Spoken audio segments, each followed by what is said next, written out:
Good morning everyone. So today we will discuss about what is the compositions of motor. In the previous slide I have discussed with you what is motor and what are the functions of motor. Okay, so all of you know what is motor, and motor is mainly used in our construction sites. We also use motor. Motor is a workable paste, and this motor is a paste which is prepared by adding required quantity of water to a mixture of binding materials, that is cement or lime, and fine aggregates, that is sand. So while preparing these materials we make a paste, and you can see here I have shown you the images here. So mortar is a material used in masonry construction to fill the gaps between the bricks and the blocks, which is used in the construction purposes. Next is mortar binds the bricks and the blocks together to give the strength and stability to the wall. All of us know mortar also binds the bricks and the blocks together to give the strength and stability to the wall. Okay. Next is functions of mortar. Mortar binds together the bricks or the stones properly so as to provide the strength to the structures. Mortar also give strength to our structures. And next is to form a homogeneous mass of the structure so as to resist all the loads coming over it without any disintegration. It also gives a homogeneous mass of the structures to resist all the loads. Next is compositions of mortar. We will discuss about what is compositions of mortar.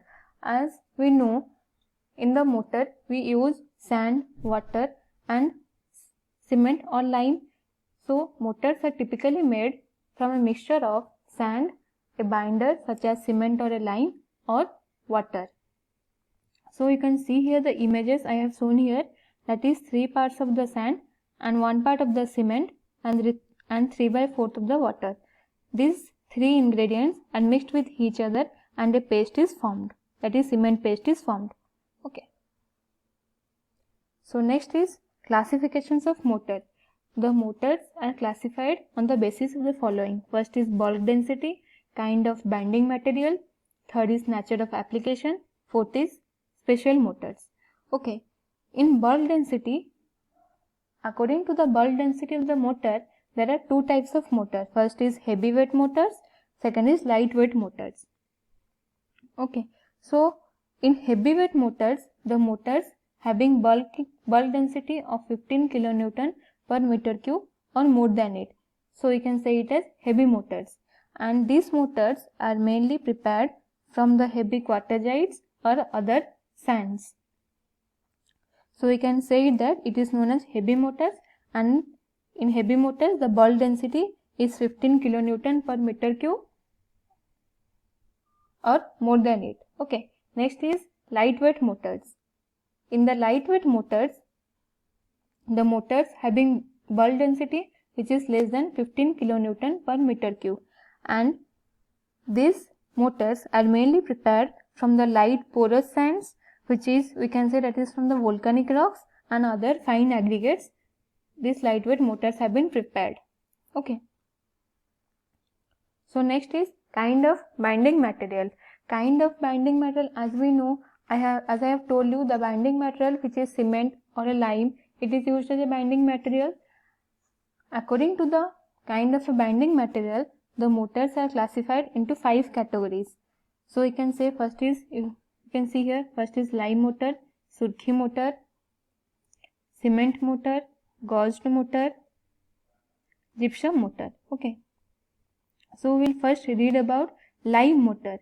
What is lime mortar? Here you can see here the images of the lime mortar. In this case, the lime is used as a binding material. As we know, cement or a lime is used as a binding material, and there are 2 types of lime. That is, we can say, that is fat lime and hydraulic lime. Okay. And this lime mortar has a high plasticity and it can be placed easily also. And it is sufficiently durable and it hardens slowly. Okay, it is durable but it hardens slowly.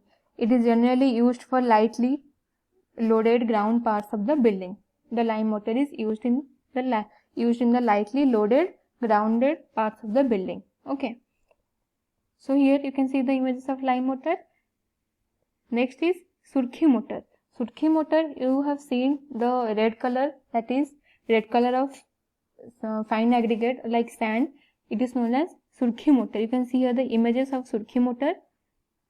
In Surkhi motor, the lime is used as a binding material and the Surkhi is used as a fine aggregate. As I have told you, Surkhi is also type of a sand and it is used as a fine aggregate.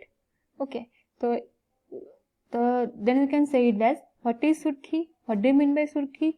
The Surkhi is a finely powdered burnt clay which provides more strength than the sand and chiefly available in the market. Okay, so we can say that I have told you the Surkhi is a finely powdered burnt clay which provides more strength than the sand and it is mainly available in all the markets. And this mortar is mainly prepared fully of Surkhi instead of sand. And we can also say that this Surkhi mortar is used for the ordinary masonry work and all kinds of, we can say that is foundations, superstructures, the Surkhi mortar is also used. And mainly the Surkhi mortar cannot be used for the plastering and for the pointing. And the powder of Surkhi should be fine enough to pass through the IS sieve. Okay, as we have read about IS sieve in the final stage of the cement, so the powder of Surkhi should be fine enough to pass through the IS sieve. Okay, next is cement mortar.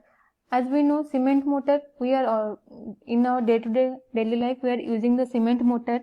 Okay, cement is used as a binding material and in this type of a mortar, the sand is used as a aggregate.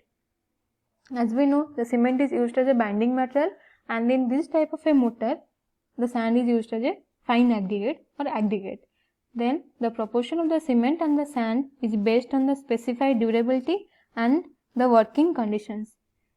The cement mortar will give high strength and resistance against the water and the proportion of cement to sand may varies from 1:2 to 1:6. Okay, this is the diagram of cement. This is the diagram of cement mortar and the proportion of cement to sand varies from 1:2 to 1:6.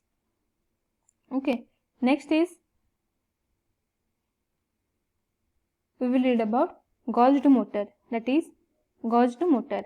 In gauge mortar, the combination of lime and cement is used as a binding material or binder material and sand is used as a fine aggregate.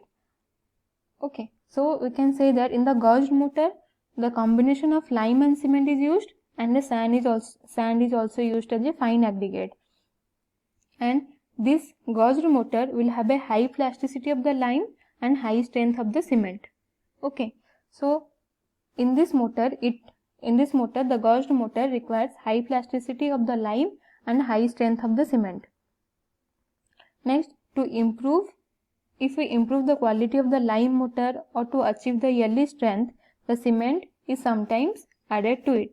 Okay, as I have told in the combinations of lime and cement, as I have told here, so to improve the quality of the lime mortar or to achieve the yearly strength, some quantity of the cement is added to it. So we can say this process is known as gauging process. Okay, and this gauged mortar is used for thick brick walls also. This gauged mortar is also been used. Okay, and it is also known as composite mortar also we can say it as, or cement mortar, and it is found by combinations of cement and the lime. Okay, as I have told you, it's the combinations of lime and cement, so we can also tell it as composite mortar or lime cement mortar. Okay, so next we will be reading about gypsum mortar. As here you can show here the picture of gypsum mortar. Gypsum mortar consists of a plaster and sand as a binding material or as a fine aggregate. Okay, and as we know, gypsum mortar consists of a plaster and sand is used as a binding material or we can take it as a fine aggregate, and it has a low durability in damp conditions. In damping, while damping, it has a low durability. Okay, so you can see here the picture of gypsum mortar. You can see here. So these are the 5 mortars. The first is lime mortar, Surkhi mortar, cement mortar, gauged mortar, and last is gypsum mortar. So next, that is nature of application. we'll be reading in the next slide. Thank you.